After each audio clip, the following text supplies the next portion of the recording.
नमस्कार साथियों, पिछली क्लास में हमने देखा था कि 1919 वाला एक्ट, 1919 वाला भारत शासन अधिनियम क्या था, कैसे आया था, उसकी बैकग्राउंड क्या थी, उसमें क्या क्या विशेषताएं थी, केंद्र के स्तर पर क्या परिवर्तन आए थे, राज्य के स्तर पर क्या परिवर्तन आए थे, प्रांतों के स्तर पर क्या परिवर्तन आए थे, उसमें क्या क्या प्रावधान थे, ये सारी चीज़ें हम देखी थी। अब हम देखते हैं कि 1935, आपको पता है कि भारत में किस प्रकार से संवैधानिक डेवलपमेंट हुआ था। अगर हम देखें, सबसे पहले 1773 का रेगुलेटिंग एक्ट आया था आपके पास में, फिर आपके पास में कौन सा आया था, पिट्स इंडिया एक्ट आया था ना, ये 1784 में, 1784 में। फिर आपके पास में क्या देखें, 1803 वाला आया था, फिर 1833 वाला आया था, किसी में आपके पास में कंपनी को एकाधिकार दिया था, किसी में कंपनी की मोनोपोली को समाप्त किया गया था, दूसरे आपके पास में कंपनियों को भी व्यापार करने की छूट दी थी, कभी आपके पास में कंपनी को सिर्फ और सिर्फ शासन दे दिया था, आपके पास में व्यापारिक अधिकार सारे छीन लेते हैं आपके पास में। देखा हमने, सिर्फ चाय और चीनी पर आपके पास में क्या थे, एकाधिकार थे। ऐसे करते हम कहाँ तक आए थे आपके पास में, 1958 का कौन सा, भारत शासन अधिनियम। फिर आपके पास में जाते हैं तो 1909 में आता है आपके पास में कौन सा, मार्लियामेंटो सुधार। फिर आपके पास में 1919 में आता है आपके पास में मॉन्टेग्यू चेम्सफोर्ड, और उसी के आधार पर आपके पास में आगे कौन सा आया था, 1935 वाला भारत शासन अधिनियम 1935। अब इसको पढ़ेंगे। आपको पता है कि जो भारतीय संविधान बना है उसका जो मूल लिया गया है वो आपके पास में किससे लिया गया, 1935 वाले से ही। भारतीय संविधान को बोला जाता है कि 1935 के आपके पास में क्या है, विस्तृत रूप में 1935 ही आपके पास में क्या था, मूल सोर्स था भारतीय संविधान का। 1935 ने आपके पास में एक बढ़िया शासन व्यवस्था बना करके उनकी आधारभूत दे दिया कि भाई ऐसे ऐसे भारत में शासन व्यवस्था होनी चाहिए, ये आपके पास में संविधान होना चाहिए, सुप्रीम कोर्ट होना चाहिए आपके पास में, यूपीएससी होनी चाहिए आपके पास में, ये सारी चीज़ें। ठीक है, 1919 वाला सारा याद करवाए, वैसे वैसे हम क्या करेंगे, 1935 वाले को आपके पास में पूरा का पूरा याद करेंगे। ठीक है, अब मुझे बताओ, देखो पृष्ठभूमि एवं आपके पास में क्या हो जाएगा, निर्माण। पृष्ठभूमि क्या थी आपके पास में, पृष्ठभूमि थी आपके पास में सबसे पहले साइमन कमीशन। आपको पता है साइमन कमीशन, साइमन कमीशन की रिपोर्ट आई थी आपके पास में, वो कब आई थी, वो किसके आधार पर रिपोर्ट आई थी, जो 1919 वाला मॉन्टेग्यू चेम्सफोर्ड सिद्धांत था आपके पास में, मॉन्टेग्यू चेम्सफोर्ड अधिनियम था। उसके लागू होने के बाद में क्या प्रांतों में सुधार आया है, क्या प्रांतों की शासन व्यवस्था में सुधार आया है, क्या लोगों में आपके पास में संतुष्टि हुई है, इन सब का आपके पास में एनालिसिस करने के लिए साइमन कमीशन आना था। साइमन कमीशन आना कब था आपके पास में, 1927 में। उसके विरोध में आपके पास में नारे लगे थे, Simon go back, Simon go back. उसी में आपके पास में सैंडर्स द्वारा लाठीचार्ज करते समय लाला लाजपत राय की हत्या हो गई थी।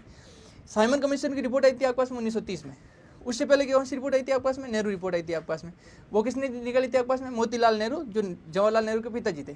फिर आपके पास में 3 गोलमेज सम्मेलन होते हैं, कौन कौन से होते हैं आपके पास में, 1930, 1931, 1932। एक में आपके पास में गांधी जी ने भाग लिया था, 1931 वाले में आपके पास में। 1932 में होता आपके पास में पूना पैक्ट, किन किन के बीच में, भीमराव अम्बेडकर और महात्मा गांधी के बीच में। भीमराव अम्बेडकर इस बात पर डिगे हुए थे, तुले हुए थे कि आपके पास में दलितों को भी प्रत्यक्ष निर्वाचन मिलना चाहिए, जिस प्रकार से मुस्लिमों को, सिखों को, यूरोपियों को, एंग्लो इंडियन को मिल रखा था। 1909 में सिर्फ मुस्लिमों को मिला था, 1919 में उसको बढ़ा करके सिखों को, एंग्लो इंडियन को मिला दिया। फिर आपके पास में 1932 में रिपोर्ट होने लगी कि दलितों को भी प्रत्यक्ष निर्वाचन आयोग, प्रत्यक्ष निर्वाचन का अधिकार दिया जाए, सेपरेट इलेक्टोरल अधिकार दिया जाए आपके पास में। लेकिन गांधी जी इस मांग के विरोध में भूख हड़ताल पर बैठ गए कि नहीं, इससे क्या होगा आपके पास में, समाज में विभेद आएगा, समाज में आपके पास में भेदभाव बढ़ेगा और बंटवारा होगा। फिर 1932 में जो इसके भीमराव अम्बेडकर जी के और महात्मा गांधी के बीच में समझौता होता है, उसे पूना पैक्ट बोला जाता है आपके पास में। फिर आपके पास में कुछ संयुक्त आपके पास में क्या थी, सिफारिशें थी, संयुक्त संसदीय सचिव की सिफारिश थी आपके पास में, समितियों की सिफारिश थी। उसका अध्यक्ष कौन था आपके पास में, लॉर्ड लिनलिथगो था। कौन था आपके पास में, लॉर्ड लिनलिथगो। तथा ब्रिटिश सरकार का श्वेत पत्र, एक व्हाइट पेपर आपके पास में मार्च 1933 में आपके पास में लॉन्च किया गया था। उसके आधार पर आपके पास में क्या होता, 1935 वाले अधिनियम की पृष्ठभूमि बनी थी। ठीक है, इस अधिनियम का आकार बहुत विशाल था। यह आपस में ब्रिटिश कालीन भारत का अंतिम और सबसे बड़ा विस्तृत संवैधानिक प्रलेख था। इससे पहले खूब आए थे आपके पास में 1909, 1919, 1833, 1813, हमने सारे पढ़े थे। 1858 में भी आया था आपके पास में, 1773, 1784 सारे आए थे। लेकिन इन सब में से सबसे बड़ा कौन सा था आपके पास में, 1935 वाला, और सबसे महत्वपूर्ण भी था। क्यों था आपके पास में सबसे महत्वपूर्ण, एक तो सबसे अंतिम था, इसने आपके पास में भारत का जो संविधान बनने वाला था उसकी आपके पास में क्या कर दी थी, आधारशिला आपके पास में रख दी थी। कि भारतीय संविधान में सुप्रीम कोर्ट का कंसेप्ट ले लो, चाहे आपके पास में यूपीएससी का कंसेप्ट ले लो, ये सारी की सारी चीज़ें कहाँ से ली गई थी आपके पास में, 1935 के भारत शासन अधिनियम से ली गई थी। इसका विस्तार इतना बड़ा था आपके पास में, इसमें टोटल कितने थे, 321 अनुच्छेद थे, 14 भाग थे और 10 आपके पास में क्या थी, अनुसूचियाँ थी। इसमें कितने आपके पास में भाग थे, देखो 321 अनुच्छेद थे, 14 आपके पास में भाग थे, 10 आपके पास में अनुसूचियाँ थी। याद रखोगे, देखो 321 आपके पास में क्या थे, अनुच्छेद, आर्टिकल्स। ठीक है, इसके पार्ट कितने थे आपके पास में, 14 आपके पास में भाग थे, और अनुसूची कितनी थी आपके पास में, शेड्यूल्स कितने थे आपके पास में, 10 आपके पास में क्या थी, शेड्यूल्स थे। ये अंतिम था आपके पास में। उसके बाद में भारत आज़ाद हो गया और भारत ने खुद का आपके पास में क्या कर लिया, संविधान लागू कर लिया। ठीक है, चलिए आगे देखो। अब इससे आपस में भौगोलिक और प्रशासनिक बदलाव क्या क्या हुए थे आपस में। देखो 1935 वाला एक्ट आने से आपस में कुछ भौगोलिक भी परिवर्तन हुए थे आपस में, और कुछ आपस में कौन से संवैधानिक। लेकिन उससे पहले हम कुछ चीजें पढ़ेंगे, ये पारित कब हुआ था, लागू कब हुआ था। जिस प्रकार 1919 वाला पारित कब हुआ था आपस में 23 दिसंबर को, और लागू कब हुआ था 1921 को लागू हुआ था। उसी प्रकार ये पारित कब हुआ था आपस में 2 अगस्त 1935 को। कब हुआ था आपस में 2 अगस्त 1935 को। और लागू कब हो गया था आपस में 1 अप्रैल 1937 को लागू हो गया था आपस में। कब हुआ था देखो 2 अगस्त आपस में 1935 को तो ये पारित हुआ था। 1937 में जाकर के लागू हुआ था आपस में। कब 1 अप्रैल 1937 में। कब लागू हुआ था आपस में 1 अप्रैल 1937 में लागू हुआ था। ये चीजें देखो थोड़ी थोड़ी चीजें याद रखोगे आपस में। पारित कब हुआ था आपस में, पारित हुआ था आपस में 1935, ठीक है। 2 अगस्त 1935 को पारित हो गया था और 1 अप्रैल 1937 को आपस में क्या हो गया था, लागू हो गया था आपस में। इसमें आपस में क्या कहती, संसद को आपस में सर्वोच्च माना गया था। सबसे ऊपर कौन रहेगी आपस में, संसद रहेगी। संसद की ब्रिटिश संसद, भारत वाली नहीं, ब्रिटिश संसद की आपस में सर्वोच्चता बने रखेगी। अभी भी आपस में जो अंतिम निर्णय किसका होगा आपस में, ब्रिटिश संसद का होगा। भारत में आपस में क्या होगा, कोई भी विधायिक आपस में संशोधन नहीं कर सकते। अगर कोई ब्रिटिश संसद आपस में कानून बनाए तो उसमें क्या नहीं कर सकते आपस में। और ये अधिनियम कौन लेके आया था, ब्रिटिश संसद ने पारित किया था 1935 वाला। तो इसमें आपस में भारतीय आपस में विधानमंडल कोई भी आपस में क्या नहीं कर सकता था, संशोधन नहीं कर सकता आपस में। इसमें प्रस्तावना नहीं थी। प्रस्तावना कौन सी रखी आपस में, जो 1919 के एक्ट की जो प्रस्तावना थी, प्रियम्बल थी, उसी को आपस में क्या कर दिया था, वापस कॉपी कर दिया था, ठीक है। 1921 वाले को 1919 वाले को क्या कर दिया था आपस में, वापस कॉपी कर दिया था। अभी हमने पढ़ा था कि 1935 वाले एक्ट आने से कुछ भौगोलिक और कुछ आपस में प्रशासनिक बदलाव हुए थे। क्या बदलाव हुए थे, आपने कभी नाम सुना है बर्मा। अभी जो म्यांमार वाला, जहाँ भी आपस में मिलिट्री जुंटा का आपस में क्या है, शासन है, बर्मा म्यांमार वाला, उसको आपस में अलग कर देता है। पहले बर्मा भारत का ही भाग हुआ करता था। बर्मा को पृथक कब किया गया था आपस में, 1935 में पृथक किया गया था। कौन से एक्ट के अनुसार, भारत शासन अधिनियम 1935 के एक्ट के अंडर में, ठीक है। दूसरा आपस में क्या, अदन का प्रशासन। अदन की खाड़ी नाम सुना आपने, अदन की खाड़ी ईरान के नीचे के साइड में आपके पास में अदन की खाड़ी, ठीक है। ये आपके पास में मध्य एशिया के पास जाता है। पहले उसका प्रशासन भारत के अंदर था, बॉम्बे प्रेसिडेंसी थी आपके पास में, उसके अंडर में था। लेकिन बाद में 1935 वाला में क्या कर दिया था, इसको अलग कर दिया था। अदन को भारत से अलग कर इंग्लैंड के औपनिवेशिक कार्यालय के अधीन कर लिया था। पहले आपके पास में बॉम्बे प्रेसिडेंसी के अधीन थी, भारत द्वारा इसका प्रशासन किया जाता था। लेकिन 1935 वाले एक्ट के अंडर में इसको भारत से अलग कर लिया और ब्रिटिश के आपस में औपनिवेशिक कार्यालय के अंदर में कर दिया गया था। कुछ आपस में नए राज्य बनाए गए थे। कौन कौन से राज्य बनाए गए थे आपस में, 2 राज्य नए बनाए गए थे। एक तो सिंध, एक आपस में कौन सा, उड़ीसा। सिंध किसको अलग करके बनाया था आपस में, सिंध करके बनाया गया था आपस में बॉम्बे से। एक नया राज्य बनाया गया था आपस में सिंध, नए प्रांतों का गठन, उसमें राज्यों को प्रांत बोला जाता था, तो कंफ्यूज मत होना ना। इसको बॉम्बे से अलग करके बनाया गया था। और उड़ीसा को किससे अलग करके बनाया गया था आपस में, वर्तमान बिहार से अलग करके बनाया गया था। किससे अलग करके, बिहार से अलग करके। अब देखो भारत परिषद का अंत कैसे हुआ था आपके पास में। जो भारत परिषद थी, किसको सलाह देने के लिए आपके पास में, भारत सचिव को सलाह देने के लिए, काउंसिल ऑफ इंडिया, इसका अंत हो गया। 1858 के एक्ट द्वारा गठित की गई थी आपके पास में भारत, जो आपके पास में भारत सचिव को परामर्श देने के लिए सिर्फ की गई थी, उसको आपके पास में क्या कर दिया था, समाप्त कर दिया गया था। अब केवल परामर्शदाताओं की व्यवस्था की गई थी अलग से, जो भारत सचिव के लिए क्या देंगे आपके पास में, सलाह देंगे। वो आपके पास में न्यूनतम संख्या 3 थी, अधिकतम संख्या आपके पास में कितनी हो सकती है, 6 हो सकती है। पहले ये भारत परिषद पूरी की पूरी सलाह देने के लिए थी, किसको, भारत सचिव को।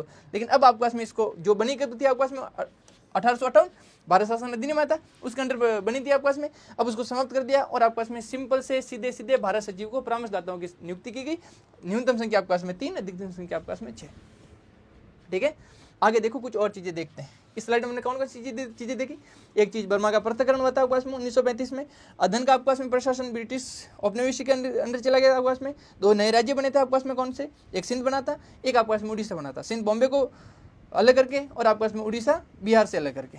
फिर आपके पास में क्या हो गया था, भारत परिषद का अंत हो गया था। अब देखो कुछ और चीजें। अखिल भारतीय संघ का प्रस्ताव, प्रपोज्ड ऑल इंडियन फेडरेशन, ये आपके पास में संरचना क्या थी आपके पास में, यह संघ 11 ब्रिटिश प्रांतों, 6 मुख्य आयुक्त प्रांत और उन देशी रियासतों से मिलकर बनना था जो स्वेच्छा से शामिल होना चाहते थे। 1935 वाले एक्ट ने एक प्रपोजल दिया था कि हम अखिल भारतीय संघ बनाएंगे। उसमें आपके पास में कितने, 11 तो आपके पास में हो जाएंगे ब्रिटिश प्रांत, जहाँ पे ब्रिटिश सरकार का शासन था। 6 हो जाएंगे आपके पास में मुख्य आयुक्त, जैसे आपके पास में अजमेर वगैरह थी, और कुछ देशी रियासतें जो खुद से शामिल होना चाहिए अखिल भारतीय संघ में। इसकी उन्होंने क्या रखी थी आपके पास में, प्रस्ताव रखा था। कंडीशन क्या थी इसकी, कंडीशन ये थी कि संघ अस्तित्व में तभी आता जब कम से कम आधी आबादी का प्रतिनिधित्व करने वाली देशी रियासतें इसमें शामिल होने की सहमति पत्र पर हस्ताक्षर करती। अगर आपके पास में भी वह जनसंख्या जिस पर ब्रिटिश सरकार का शासन नहीं था, उनमें से आधी अगर जो देसी रियासत थी वो शामिल होने के लिए हस्ताक्षर कर लेती कि हम हमारी मर्जी से शामिल होना चाहते, तो अखिल भारतीय संघ बन सकता था। ठीक है, लेकिन परिणाम क्या था आपके पास में, देसी रियासतें खुद से शासन करना चाहती थी, उनको क्यों किसी के अंडर में आना था, उन्होंने शामिल होने के लिए हस्ताक्षर नहीं किए, तो आपके पास में ये कभी भी संघीय योजना क्या नहीं आ सकी, अस्तित्व में आई नहीं सकी, कभी भी इसका क्या नहीं हो सकता, फलीभूत नहीं हो सका। ठीक है, ये नॉर्मल चीज़ है। क्या याद रखोगे, इसका प्रस्ताव दिया था, उसमें क्या करता कि 11 था आपके पास में ब्रिटिश शासन वाली, 6 आपके पास में मुख्य आयुक्त, और आपके पास में कुछ देसी रियासतें जो खुद से शामिल होना चाहती है। कंडीशन भी रखी थी, अगर आधी से ज़्यादा जनसंख्या वाली आपके पास में शामिल हो जाएगी तो इसको बन जाएगी, लेकिन इसका परिणाम क्या निकला, ये बनी ही नहीं। केंद्र और राज्यों के बीच शक्तियों का विभाजन कैसे हुआ था आपके पास में, संविधान की 7वीं अनुसूची, इसमें आपके पास में भाग कितने थे, सूचियाँ कितनी थी, अभी हमने लिखाई थी आपके पास में, अनुच्छेद कितने थे आपके पास में, 321 अनुच्छेद है, 321 अनुच्छेद है आपके पास में, 14 आपके पास में भाग थे, 10 आपके पास में अनुसूची थी। इसमें से आपके पास में 7वीं अनुसूची थी, उसके तहत विषयों को 3 सूची में बांटा गया था। अभी जो आपके पास में 3 सूची आती हैं, कौन कौन सी आपके पास में, संघ सूची, राज्य सूची और समवर्ती सूची। उस समय आपके पास में 1935 वाले में पहली बार इंट्रोड्यूस हुई थी। कौन कौन सी आपके पास में, संघ सूची। उस समय कितने विषय थे आपके पास में, 59 विषय थे, 59 विषय। संघ सूची में वे विषय आते हैं जिस पर केंद्र सरकार का अधिकार होते हैं। इसका मतलब क्या हो गया, वो इंपॉर्टेंट विषय होंगे। कौन कौन से होंगे आपके पास में, रक्षा हो गए, विदेश नीति हो गया, डाक तार हो गया, मुद्रा, संघीय बैंक, ये सारे के सारे किसके अंदर आते हैं आपके पास में, संघ सूची के अंदर।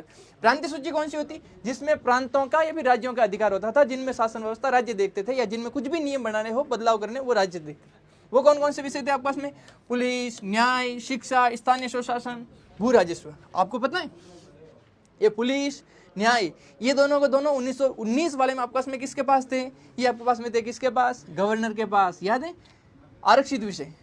अब आपके पास में किसके पास आते हैं, प्रांतीय सूची में। समवर्ती सूची, जिसमें केंद्र भी कानून बना सकती है, राज्य भी कानून बना सकती है, उसमें कितने आपके पास में 36 विषय थे। कौन कौन से, दंड विधि, सिविल प्रक्रिया, विवाह विच्छेद, ये सारे।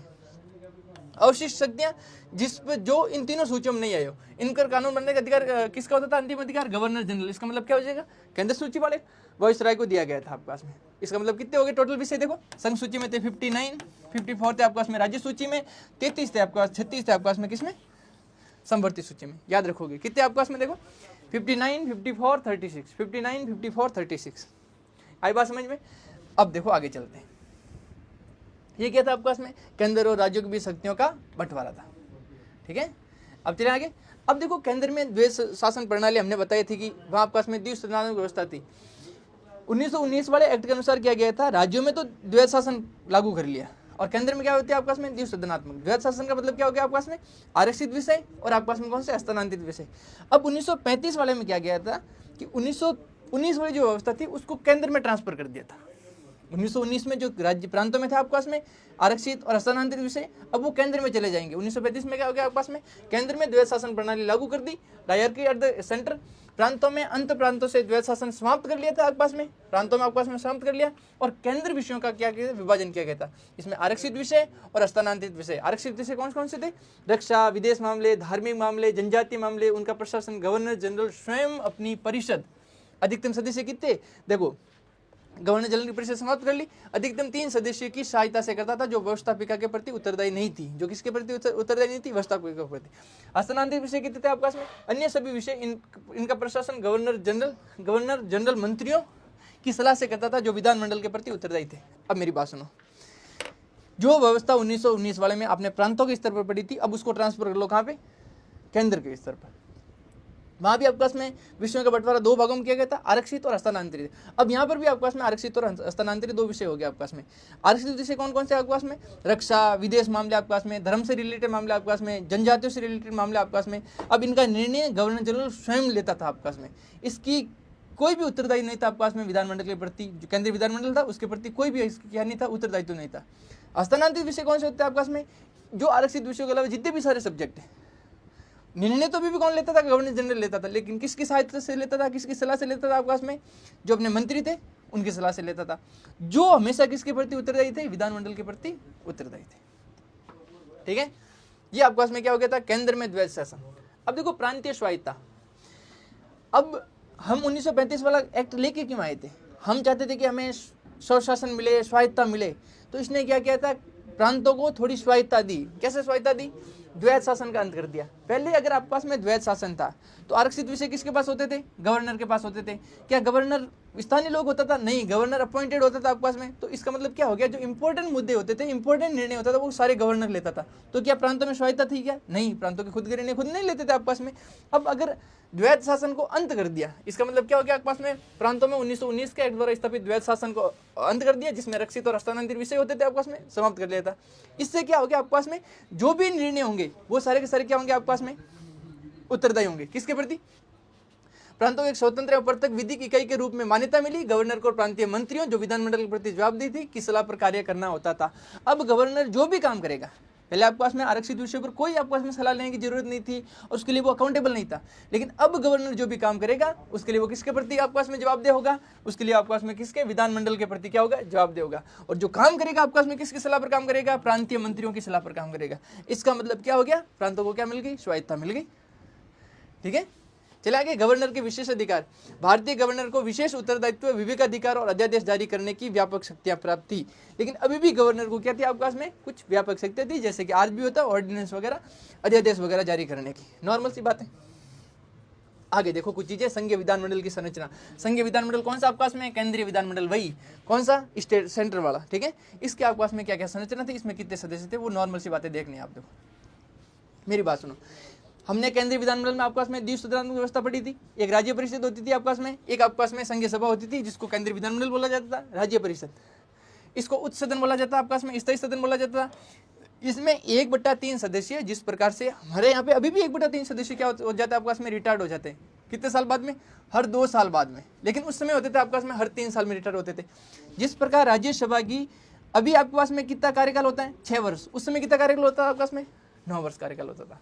ये कहते हैं आपके पास में राज्य परिषद थी। 1/3 सदस्य हर 3 साल में रिटायर हो जाते थे, तो उनका कार्यकाल 9 साल। इसमें टोटल संख्या कितनी आपके पास में? 260 संख्या थी। कितनी थी आपके पास में? 260।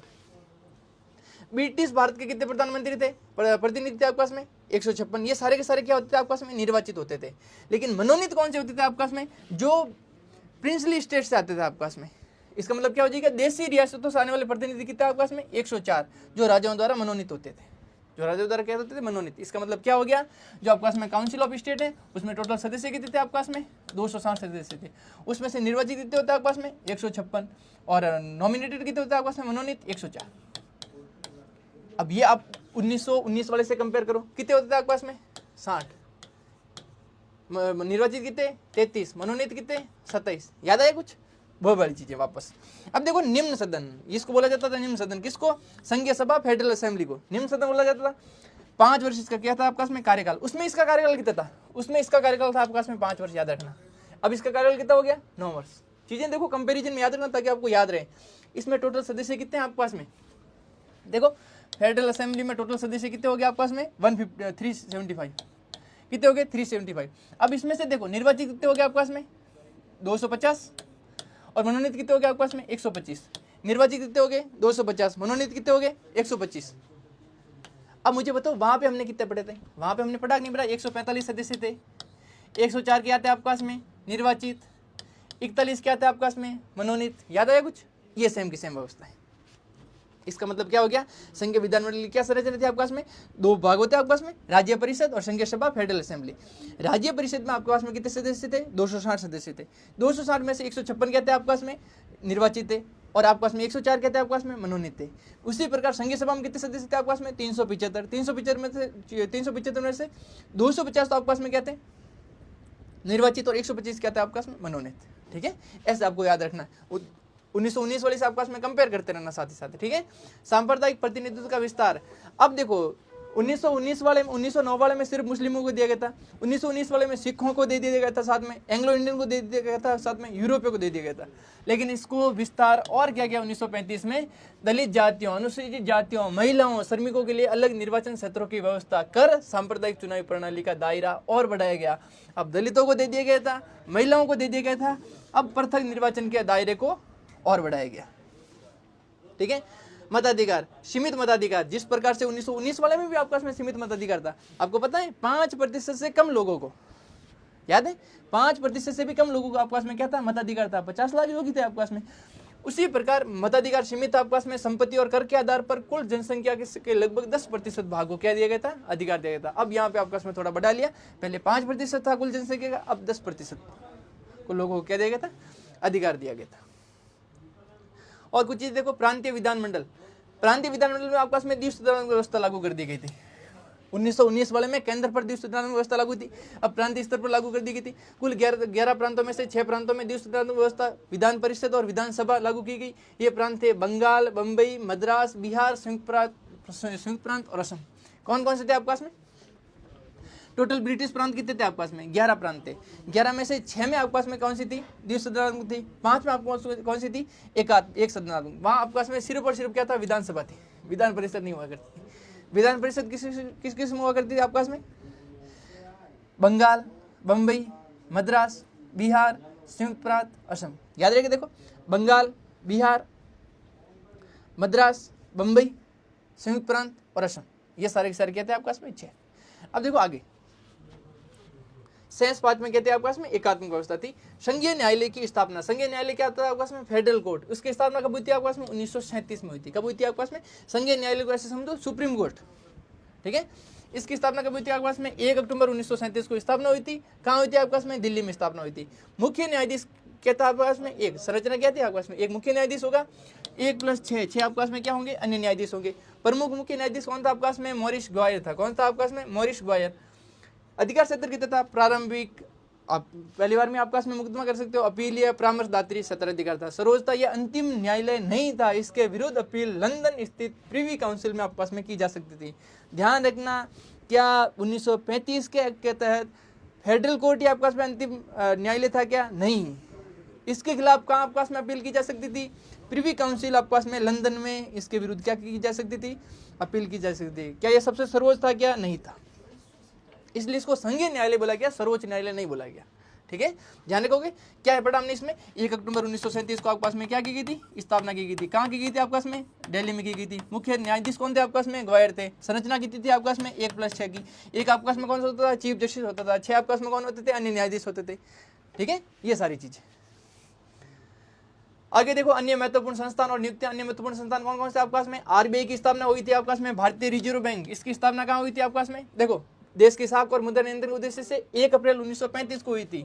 कब हुई थी आपके पास में? 1 अप्रैल 1935। याद रखना, 1937 में किसकी हुई थी? सुप्रीम कोर्ट की। कब हुई थी? 1 अक्टूबर 1937, ठीक है। अब देखो, 1937 में मुंबई स्थानांतरित कर दिया गया था। आरबीआई की स्थापना कब हुई थी? 1935। 1937 में इसको कहाँ स्थानांतरित कर लिया गया था? ट्रांसफर कर लिया गया था? मुंबई। इसके प्रथम गवर्नर कौन थे आपके पास में? ओसबॉर्न स्मिथ थे। कौन थे आपके पास में? ओसबॉर्न स्मिथ थे। कौन थे? Osborne Smith.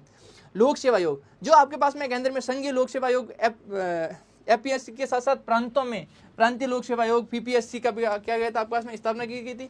2 या 2 से अधिक राज्यों के लिए संयुक्त लोक सेवा आयोग की भी क्या की गई थी? स्थापना की गई थी। ये तो आज भी चल रहा है आपके पास में। रेलवे प्राधिकार की भी आपका स्थापना हुई थी। एक संघीय रेलवे प्राधिकार की स्थापना का प्रावधान था, ठीक है। 1937 के प्रांतीय चुनाव व परिणाम। 1937 में आपके पास में प्रांतों में चुनाव हुए थे, उसके क्या क्या परिणाम निकले वो देखते हैं। नॉर्मल सा याद रखना, चुनाव तिथि क्या थी आपके पास में? फरवरी 1937 में थी आपके पास में। ब्रिटिश प्रांत कितने आपके पास में? 11 प्रांतों में विधानसभा चुनाव हुए थे। कांग्रेस का प्रदर्शन, कुल 1161 स्थानों में से 716 पर कांग्रेस क्या हुई थी? विजय हुई थी। कांग्रेस ने 5 प्रांतों में पूर्ण बहुमत प्राप्त किया था। कौन कौन से 5 प्रांत थे? मद्रास, बंबई, संयुक्त प्रांत, बिहार, मध्य प्रांत और उड़ीसा। असम व उत्तर पश्चिम सीमा प्रांतों में सबसे बड़े दल के रूप में उभरी थी। कौन? कांग्रेस। कांग्रेस ने कितने आपके पास में? 716 पर विजय प्राप्त की गई थी। 5 में पूर्ण बहुमत। नॉर्मल सी बात है, आपको थोड़ा थोड़ा दिमाग रखना बस। मंत्रिमंडल गठन, कांग्रेस ने 8 प्रांतों में अपनी सरकारें बनाई, 6 पूर्ण बहुमत और 2 आपस में गठबंधन से सरकार बनाई थी। बंगाल में कृषक प्रजा पार्टी और मुस्लिम लीग तथा पंजाब में यूनिसिस्ट पार्टी ने सरकार बनाई। पंजाब में किसने बनाई थी? यूनिसिस्ट, ठीक है। इस्तीफा 1939 को, द्वितीय विश्व युद्ध में भारतीयों की सहमति के बिना भारत को शामिल करने के विरोध में अक्टूबर 1939 में कांग्रेस मंत्रिमंडलों ने सामूहिक रूप से क्या दे दिया था आपके पास में? स्थापित दे दिया गया था, ठीक है। ये नॉर्मल सी बात है आपके पास में। मंत्रियों ने, क्योंकि अंग्रेजों ने क्या किया था आपके पास में? भारत में जो मंत्री थे उनसे सलाह लिए बगैर भारत को आपके पास में किस में शामिल कर लिया गया था? जो द्वितीय विश्व युद्ध चल रहा था उसमें शामिल कर लिया था। इसके विरोध में आपके पास में क्या दिया? सामूहिक इस्तीफा दिया था 1939 में, ठीक है। अधिनियम पर महत्वपूर्ण कथन व टिप्पणियां, जो 1935 वाला अधिनियम था उस पर महत्वपूर्ण कथन व टिप्पणियां कहते हैं आपका में जवाहरलाल नेहरू ने क्या बोला था आपका में, ये दासता का अधिकार है, ये गुलामी का अधिकार आपका में, इसमें कुछ भी आपका में क्या नहीं दिया गया था, स्वायत्त शासन नहीं दिया गया था आपका में, स्वशासन नहीं दिया गया था।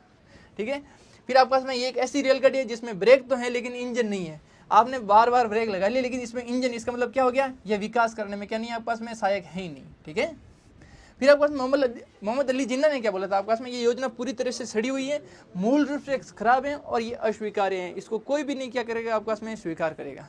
एक आपका में कौन थे, एक आपका में थे फजलुल अल हुक, इन्होंने क्या बोला था, यह न तो हिंदू राज है न ही मुस्लिम राज है। ठीक है, एक आपका में थे मदन मोहन मालवीय।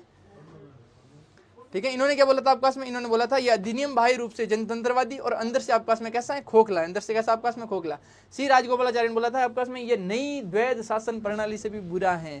पहले आपका में द्वैध शासन प्रणाली थी राज्यों में, वो लगभग ठीक थी आपका में, लेकिन ये जो नई द्वैध शासन प्रणाली है उससे भी ये बुरा है आपका में, इसमें कुछ भी स्वायत्तता नहीं है, इसमें भी आपका में क्या है, आरक्षित विषय सारे के सारे क्या है, गवर्नर जनरल के पास में। ठीक है, क्लेमेंट इटली ने बोला था ये एक्ट में वायसराय को हिटलर या मुसोलिनी के समान अधिकार है। 1935 वाले एक्ट में वायसराय था आपका में, क्योंकि देखो केंद्र में द्वैध शासन लागू कर लिया था, इसका मतलब क्या हो गया था, सारे के सारे आरक्षित विषय किसके पास चले गए थे आपका में, वायसराय के पास। तो इसको वायसराय को हिटलर और मुसोलिनी से भी ज्यादा अधिकार प्राप्त है। मैं तो कहता आपका में स्वतंत्रता के बाद भारतीय संविधान के लागू होने 1950 से पूर्व तक भारत का शासन इसी 1935 के एक्ट के अनुसार क्या हो रहा था आपका में, संचालित किया जा रहा था। जब भारत आजाद हो गया था आपका में, भारत का संविधान लागू कब हुआ था आपका में, 26 जनवरी 1950 को हुआ था। वहां तक जो भी शासन चला था वो 1935 वाले एक्ट के अकॉर्डिंग ही चला था। अब 1935 वाले को आपको दिमाग में एक बार पूरा का पूरा रिवाइजन कर लेना है। नॉर्मल सी चीज़ें देखो, ध्यान से देखोगे तो आपको सारी चीज़ें की चीज़ें याद रह जाएगी। 1935 वाला एक्ट आपके पास में आया कब था, 1935 वाला एक्ट देखो, इससे बैकग्राउंड क्या था आपके पास में, 1919 वाला आया था, उसकी जांच करने के लिए आपके पास में साइमन कमीशन आने वाला था आपके पास में, उसका विरोध किया था क्योंकि उससे पहले कौन आ गई थी आपके पास में, नेहरू रिपोर्ट आ गई थी। नेहरू रिपोर्ट ने बोला था कि 1919 वाला जो भी आपके पास में भारत शासन अधिनियम था, जो भी आपके पास में मॉन्टेग्यू चेम्सफोर्ड रिफॉर्म थे आपके पास में, वो क्या रहे थे आपके पास में, असफल रहे थे।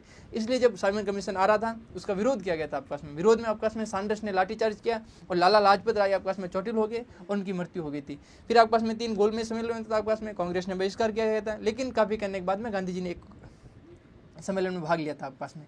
1932 में पुनः पैक्ट हुआ था आपके पास में, किस लिए हुआ था कि दलितों को पृथक निर्वाचन देने से मनाने के लिए, नहीं देने के लिए गांधी जी ने अनशन किया था और गांधी जी और अम्बेडकर के बीच में क्या होता, पुनः पैक्ट हुआ था। फिर आपके पास में क्या हुई थी, ये अधिनियम क्या था आपके पास में, बहुत विशाल था आपके पास में, इसमें 321 अनुच्छेद थे, 14 आपके पास में भाग थे, 10 आपके पास में अनुसूचियां थी। इसको लागू कब किया गया था आपके पास में, देखो पारित कर दिया गया था आपके पास में 2 अगस्त 1935 को, लागू हुआ था आपके पास में 1 अप्रैल 1937 को आपके पास में लागू हुआ था।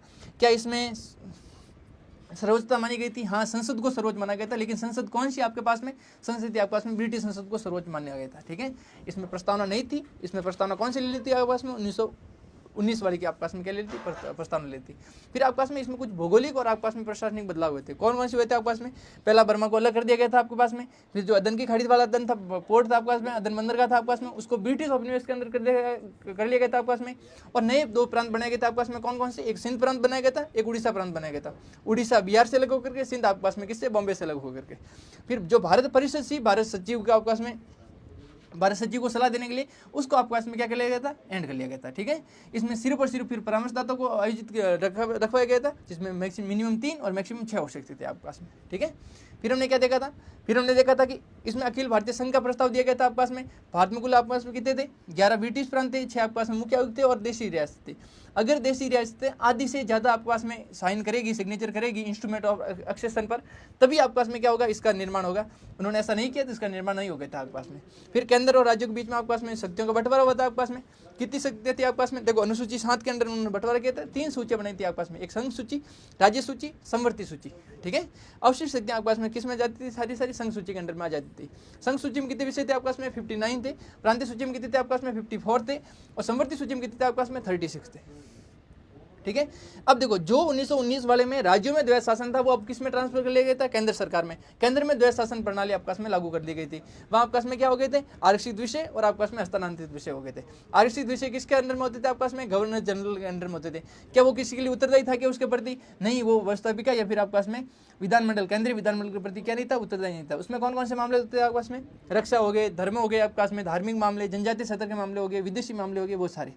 इनके अलावा जो भी मामले थे वो किस में आते थे आपके पास में, हस्तांतरित विषयों में आते थे।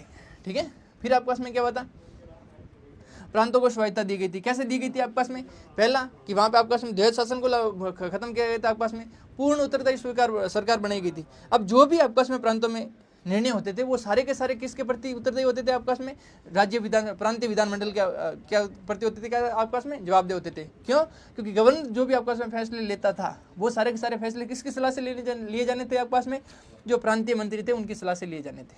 ठीक है, फिर हमने देखा थी संघीय विधानमंडल के आपके पास में संरचना। हमने 1919 वाले में देखा था आपके पास में एक काउंसिल ऑफ स्टेट थी आपके पास में, एक फेडरल असेंबली थी। काउंसिल ऑफ स्टेट में कितने मंत्री थे आपके पास में, टोटल सदस्य होते थे 260। 260 में से आपके पास में निर्वाचित कितने होते थे, जो ब्रिटिश प्रांतों से आते थे वो होते थे आपके पास में 156। 104 क्या होते हैं आपके पास में, मनोनीत होते थे। वैसे ही फेडरल असेंबली में आपके पास में टोटल सदस्य कितने थे आपके पास में, 375। 250 होते थे आपके पास में निर्वाचित और 125 होते थे आपके पास में क्या, मनोनीत। ये चीजें देखी थी आपके पास में। फिर हमने क्या देखा था आपके पास में, प्रांतीय विधानमंडल में आपके पास में क्या की थी, वहां भी आपके पास में द्वीप सत्तात्मक व्यवस्था थी आपके पास में। कुल 11 में से आपके पास में 6 प्रांतों में द्वीप सत्तात्मक थी। कौन कौन से प्रांत थे आपके पास में, बंगाल, बिहार,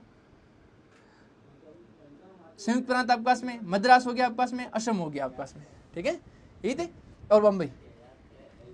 फिर आपके पास में संघीय न्यायालय की स्थापना कब हुई थी आपके पास में, 1937 में हुई थी। 1 अक्टूबर 1937 में आपके पास में स्थापना हुई थी। कहाँ हुई थी आपके पास में, दिल्ली में स्थापना की गई थी। इसमें संरचना क्या थी, एक न्यायाधीश था आपके पास में, 6 अधिक अन्य न्यायाधीश थे आपके पास में। मुख्य न्यायाधीश कौन था आपके पास में, मॉरिस ग्वायर था आपके पास में। ठीक है, क्या ये सर्वोच्च न्यायालय था, क्या सर्वोच्च न्यायालय नहीं था, इससे आगे भी हम अपील कर सकते थे। कहाँ अपील कर सकते थे, प्रीवी काउंसिल में। कहाँ होती थी, लंदन प्रीवी काउंसिल में। ठीक है, फिर आपके पास में आरबीआई की स्थापना हुई थी, कब हुई थी आपके पास में, 1935 में हुई थी। कहाँ हुई थी, कलकत्ता में हुई थी। 1937 में ट्रांसफर करके कहाँ ले गए थे, मुंबई में स्थानांतरित कर ली थी। इसके प्रथम गवर्नर कौन थे आरबीआई के, ऑसबॉर्न स्मिथ थे आपके पास में। ठीक है, लोक सेवा आयोग का गठन भी किया गया था और राज्य सेवा आयोग, प्रांतीय सेवा आयोग का भी क्या गया था, गठन किया गया था। ठीक है, एक रेलवे प्राधिकरण बनाया गया था। फिर हमने देखा था कि 1937 के प्रांतीय चुनाव हुए थे आपके पास में, जिसमें से कांग्रेस ने जीत हासिल की थी आपके पास में। 1161 आपके पास में स्थानों में से 716 में आपके पास में कांग्रेस ने विजय हासिल की थी। ठीक है, इसमें फिर हमने कुछ लास्ट में कुछ टिप्पणियां देख ली थी, वो कौन कौन सी थी, नॉर्मल सी देखो, ये गुलामी का अधिकार है, ये रेलगाड़ी है जो आपके पास में ब्रेक तो है लेकिन इंजन नहीं, ये जवाहरलाल नेहरू ने कहा था। मोहम्मद अली जिन्ना ने क्या बोला था आपके पास में, पूरी सड़ी हुई आपके पास में। ये फजलुल हक ने बोला था, क्या था, ये न तो हिंदू राज्य न मुस्लिम राज्य है। मदन मोहन मालवीय ने क्या बोला था आपके पास में, जनजातीय नहीं, जनतंत्र नहीं आपके पास में, अंदर से पूरा खोखला है। सी राजगोपालाचारी ने क्या बोला था आपके पास में, ये तो द्वैध शासन प्रणाली से भी क्या आपके पास में बुरा है। फिर आपके पास में क्लेमेंट एटलिन क्या बोला था आपके पास में, ये आपके पास में हिटलर और मुसोलिनी से भी क्या आपके पास में ज़्यादा शक्तियाँ प्राप्त है, किसको, वायसराय को। मैं तो यह आपके पास में कि संविधान के आधार क्या बना था आपके पास में, 1935 वाला बना था। आपको वीडियो कैसा लगा, अगर आपके लिए हेल्पफुल है तो कमेंट करिए, बताइए, और भी ऐसे वीडियो लेके आएंगे अलग अलग टॉपिक पर। आज के लिए तक काफी है, मिलेंगे अगली क्लास में, तब तक अच्छे से पढ़ते रहिए, हंसते रहिए, मुस्कुराते रहिए। राम राम।